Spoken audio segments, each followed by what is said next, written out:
మోకాళ్ల మరియు నడుము నొప్పులకు చిన్న ఇంజెక్షన్ ద్వారా పరిష్కారం. డాక్టర్ ప్రకాష్ గుడిపూడి, 18 సంవత్సరాల అనుభవం. సంప్రదించండి. Elite spine and pain management centre, Manikonda, Hyderabad.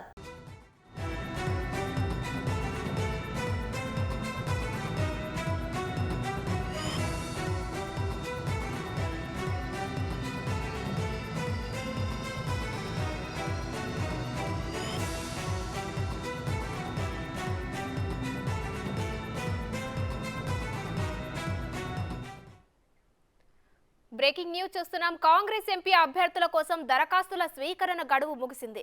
లోక్సభకు పోటీ చేయడానికి దరఖాస్తులను స్వీకరించింది కాంగ్రెస్ పార్టీ. ఈ క్రమంలోనే మొత్తం 17 పార్లమెంటు స్థానాలకు గాను 306 అప్లికేషన్లు వచ్చాయి.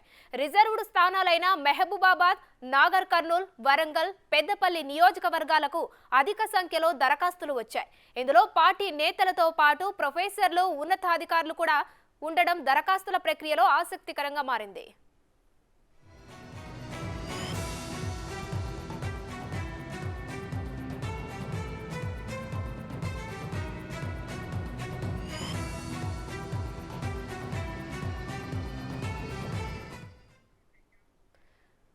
ఖమ్మం పార్లమెంటు స్థానం నుంచి సోనియా గాంధీ పోటీ చేయాలని నేతలు కోరిన నేపథ్యంలో ఈ సీటు వ్యవహారం హీటెక్కిస్తోంది. గతంలో వార్తల్లో ప్రముఖంగా నిలిచిన మాజీ హెల్త్ డైరెక్టర్ గడల శ్రీనివాస్, పారిశ్రామికవేత్త రాజేంద్ర ప్రసాద్ కూడా దరఖాస్తు చేసుకోగా, ఉప ముఖ్యమంత్రి భట్టి సతీమణి నందిని, కాంగ్రెస్ సీనియర్ నేత విహెచ్, మంత్రి పొంగులేటి సోదరుడు ప్రసాద్ రెడ్డి, కేంద్ర మాజీ మంత్రి రేణుకా చౌదరిలు ఈ స్థానం నుంచి బరిలో నిలిచేందుకు పోటీ పడుతుండడం హాట్ టాపిక్ గా మారింది.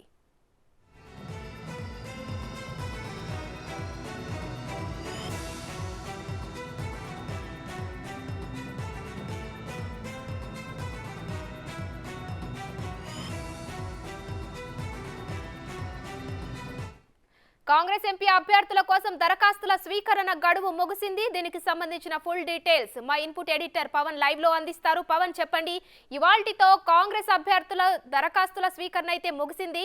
ఆల్మోస్ట్ 17 పోస్టులకు 306 అప్లికేషన్లు అయితే వచ్చాయి. మరి దీనిపై కాంగ్రెస్ ఎలా ముందుకు వెళ్లే అవకాశం ఉంది?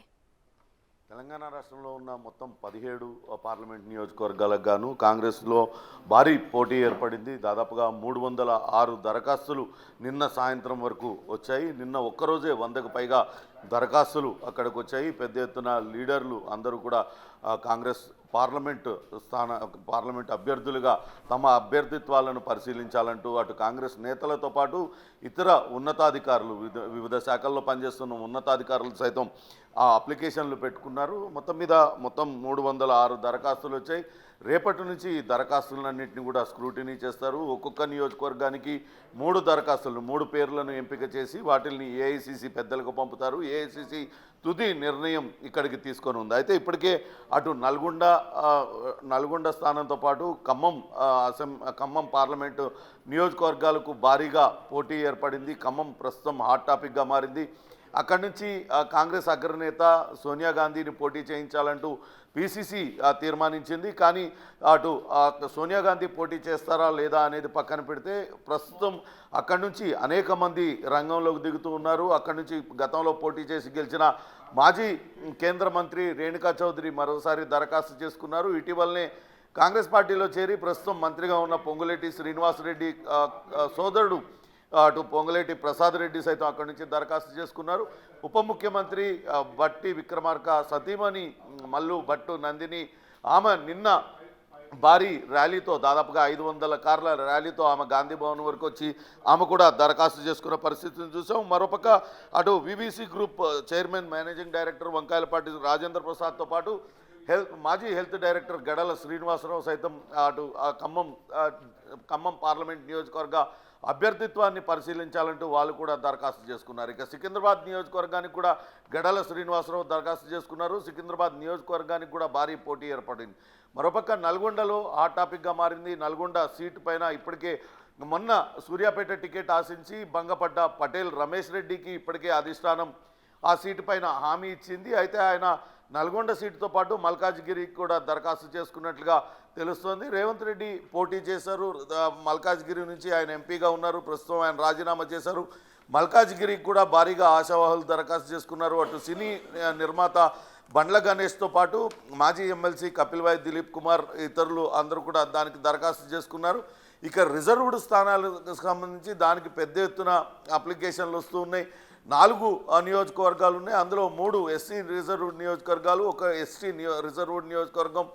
దీనిలో భారీ పోటీ ఏర్పడింది. అత్యధికంగా ఎస్టీ రిజర్వ్డ్ స్థానమైన మహబూబాబాద్ పార్లమెంటు నియోజకవర్గానికి అత్యధిక దరఖాస్తులు వచ్చినట్టుగా తెలుస్తుంది. అక్కడ Telugu registrar VC Telugu university registrar Ramesh భట్టుతో పాటు వాణిజ్య పన్నుల శాఖలో ఉన్నతాధికారిగా పనిచేస్తున్న ఒక వ్యక్తి, అట్లనే అటు డీజీపీ ఆఫీసులో అడ్మిన్ ఎస్పీగా పనిచేస్తున్న స్థాయి అధికారులతో పాటు మరొక విద్యుత్ శాఖలో పనిచేస్తున్న అధికారి కూడా అక్కడ దరఖాస్తు చేసుకున్నారు. ఇక మొన్న జైరాబాద్ నుంచి పోటీ చేసి ఓటమి పాలైన మాజీ మంత్రి ఏ చంద్రశేఖర్తో పాటు ఆయన కుమార్తె చంద్రప్రియ కూడా నాగర్ కర్నూల్ ఎస్సీ రిజర్వ్డ్ నియోజకవర్గానికి దరఖాస్తు చేసుకున్నారు. అక్కడి నుంచి మంద జగన్నాథం ఇతరులు కూడా టికెట్ ఆశిస్తూ ఉన్నారు. ఇక కేంద్ర మాజీ మంత్రి కాంగ్రెస్ సీనియర్ నాయకుడు సర్వే సత్యనారాయణ మొత్తం 4 రిజర్వ్ స్థానాలలో ఆయన దరఖాస్తు చేసుకున్నారు. అన్ని ఎస్సీ రిజర్వ్డ్ నియోజకవర్గాల నుంచి ఆయన దరఖాస్తు చేసుకున్నారు. వరంగల్, పెద్దపల్లి, నాగర్ కర్నూల్ మొత్తం ఈ 3 నియోజకవర్గాలకు ఆయన దరఖాస్తు చేశారు. ఇక సికింద్రాబాద్ నియోజకవర్గానికి కూడా పెద్ద ఎత్తున అప్లికేషన్లు వస్తూ ఉన్నాయి. ఇటీవలనే కాంగ్రెస్ పార్టీలో చేరిన విద్యావేత్త విద్యా స్రవంతితో పాటు ఇతరులు కూడా ఆ టికెట్ను ఆశిస్తూ ఉన్నారు. సీనియర్ వైస్ ప్రెసిడెంట్ కాంగ్రెస్ ఉపాధ్యక్షుడు ఎంఆర్జీ వినోద్ రెడ్డి తదితరులు కూడా కాంగ్రెస్ సీటును ఆశిస్తూ ఉన్నారు. చూడాలి ఎటువంటి నిర్ణయం కాంగ్రెస్ హైకమాండ్ తీసుకుంటుందనే చూడాలి. రేపటి నుంచి ఈ దరఖాస్తుల వడపోత ప్రక్రియ ప్రారంభమవుతుంది. స్క్రూటినీ అనంతరం 3 పేర్లను ఏఐసిసికి పంపిస్తారు. ఏఐసిసి నిర్ణయం మేరకు ఇక్కడ అభ్యర్థుల ప్రకటన చేయడానికి అన్ని ఏర్పాట్లు కూడా చేస్తున్నారు. కాంగ్రెస్ పార్టీలో అయితే ఆశావాహులు భారీగా ఉన్నారు. ఖచ్చితంగా తమకే టికెట్ దక్కేలా చూడాలంటూ అటు అగ్రనేతలను ప్రసన్నం చేసేందుకు ప్రయత్నిస్తున్నారు. ఇక నల్గొండ జిల్లాలో నల్గొండ ఎంపీ టికెట్ కోసం అటు కోమటిరెడ్డి కుటుంబ సభ్యులు కూడా తీవ్రంగా ప్రయత్నిస్తున్నారు. కోమటిరెడ్డి తన కుమార్తె శ్రీనిధిని రంగంలో దించాలని భావిస్తున్నారు.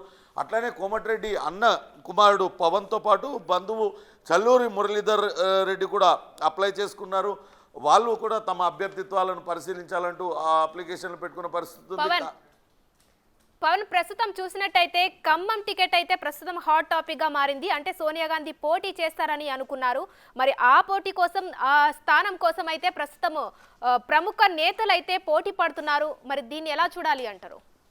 అయితే తెలంగాణ నుంచి కనుక ఏఐసిసి అగ్రనేతలను బరిలోకి దింపినట్లయితే ఇక్కడ కాంగ్రెస్ కేడర్లో కొంత ఉత్సాహం నెలకొని ఉంటుంది. ఇప్పటికే అటు అసెంబ్లీ ఎన్నికల్లో గెలిచి ఉన్నాం, తిరిగి పార్లమెంట్ ఎన్నికల్లో కూడా సత్తా చాడాలంటే మరింతగా ఫోర్స్ పెట్టాల్సిన అవసరం ఉంటుంది, మరింత బలం పుంజుకోవాల్సిన అవసరం ఉంటుంది. మొత్తం 17 నియోజకవర్గాలకు సంబంధించి 12 పైన సీట్లు ఇక్కడ గెలిచి తీరాలన్న కృతనిశ్చయంతో అటు టీపీసీసీ అధ్యక్షుడు ముఖ్యమంత్రి రేవంత్ రెడ్డి ఉన్న నేపథ్యంలోనే ఏఐసిసి అగ్రనేత సోనియా గాంధీని ఇక్కడి నుంచి రంగంలోకి దించాలని పిసిసి గతంలో జరిగిన సమావేశంలో తీర్మానం చేసింది. ఇటీవల ఇక్కడ ఖాళీ అయిన 3 రాజ్యసభ స్థానాల్లో కూడా 2 కాంగ్రెస్ పార్టీ గెలిచే అవకాశం ఉన్న నేపథ్యంలో అవసరమైతే అటు రాజ్యసభకు సైతం ఇక్కడి నుంచే తెలంగాణ నుంచే సోనియా గాంధీని నామినేట్ చేయడం, తద్వారా కాంగ్రెస్ పార్టీ కార్యకర్తల్లో ఉత్సాహాన్ని నింపడానికి ప్రయత్నిస్తూ ఉన్నారు. అయితే ఇక్కడ ఈ నియోజకవర్గానికి సంబంధించి ఇప్పటికే మాజీ మంత్రి రేణుకా చౌదరి ఆ నియోజకవర్గం నుంచి గతంలో పోటీ చేశారు. కానీ ఈసారి అనూహ్యంగా అక్కడ పోటీ ఎక్కువగా ఉంది. సోనియా గాంధీని అక్కడి నుంచి పోటీ చేయించాలని భావించడంతో పాటు ఇటీవల మధిర శాసనసభ, ఉమ్మడి ఖమ్మం జిల్లా మధిర శాసనసభ నుంచి శాసనసభ్యునిగా ఎన్నికై ప్రస్తుతం మంత్రివర్గంలో ఉప ముఖ్యమంత్రిగా ఉన్న బట్టి విక్రమార్క ఆయన భార్య నందిని సైతం తాను కూడా ఎంపీగా పోటీ చేయాలంటూ కార్యకర్తలు కోరుతున్నారు. కార్యకర్తల ప్రజల అభిష్టం మేరకే తాను కూడా ప్రత్యక్ష రాజకీయాల్లోకి వస్తున్నానంటూ ఆమె కూడా ఖమ్మం నుంచి పోటీ చేసేందుకు మొగ్గు చూపుతూ ఉన్నారు. మరో కాంగ్రెస్ సీనియర్ నేత మాజీ రాజ్యసభ సభ్యుడు వి హనుమంతరావు ఆయన సైతం ఖమ్మం పార్లమెంట్ నియోజకవర్గం నుంచి పోటీ చేయడానికి ఆయన కూడా దరఖాస్తు చేసుకున్నారు. ఇక పొంగులేటి శ్రీనివాసరెడ్డి సోదరుడు పొంగులేటి ప్రసాద్ రెడ్డితో పాటు అక్కడ వ్యాపారవేత్త రాజేంద్ర ప్రసాద్ కూడా దరఖాస్తు చేసుకున్నారు. ఇక గడల శ్రీనివాసరావు విషయానికి వస్తే గత బీఆర్ఎస్ ప్రభుత్వంలో అటు ఆరోగ్య శాఖలో అన్నీ తానే చక్రం తిప్పాడు. ఒక దశలో కొత్తగూడెం టికెట్ను ఆశించారు, బీఆర్ఎస్ టికెట్ను ఆశించారు. కానీ చివరి నిమిషంలో ఆయన అభ్యర్థిత్వాన్ని పరిశీలించకుండా వనమా వెంకటేశ్వరరావు అనే తిరిగి అక్కడి నుంచి పోటీ చేయించడానికి బీఆర్ఎస్ అధినాయకత్వం నిర్ణయించడంతో ఆయన కొంతవరకు అలకబూన్నారు. కానీ ఆయన కాంగ్రెస్ అధికారంలోకి వచ్చిన తర్వాత ఆయన్ని ఆ స్థానం నుంచి బదిలీ చేసినప్పటికీ ఆయన లాంగ్ లీవ్లో ఉన్నారు. ప్రస్తుతం ఆయన కూడా కాంగ్రెస్ పార్టీ నుంచి పోటీ చేయడానికి ఊవిల్లూరుతూ ఉన్నారు. ఆయన తన సన్నిహితుల ద్వారా 2 దరఖాస్తులు పంపించారు. ఖమ్మం నియోజకవర్గం నుంచి, అట్లనే సికింద్రాబాద్ నియోజకవర్గం నుంచి. 2 నియోజకవర్గాల్లో ఏ నియోజకవర్గం నుంచైనా తాను పోటీకి సిద్ధం, తన అభ్యర్థిత్వాలను పరిశీలించాలంటూ పెట్టుకున్నారు. మొత్తం మీద అటు ఖమ్మం జిల్లాలో ఖమ్మం పార్లమెంటు సీటుతో పాటు నల్గొండ, ఇక్కడ సికింద్రాబాద్ సీటుకైతే భారీగా ఆశావాహుల సంఖ్య అయితే భారీగా ఉంది. చూడాలి ఎవరిని నిర్ణయిస్తారు, ఏ 3 పేర్లను షార్ట్ లిస్ట్ చేస్తారు. ఆ షార్ట్ లిస్ట్ చేసిన పేర్లను ఏఐసీసీకి పంపితే ఏఐసీసీ ఎటువంటి నిర్ణయం తీసుకుంటుందనేది కూడా వేచి చూడాలి. Uma, right, thank you Pawan.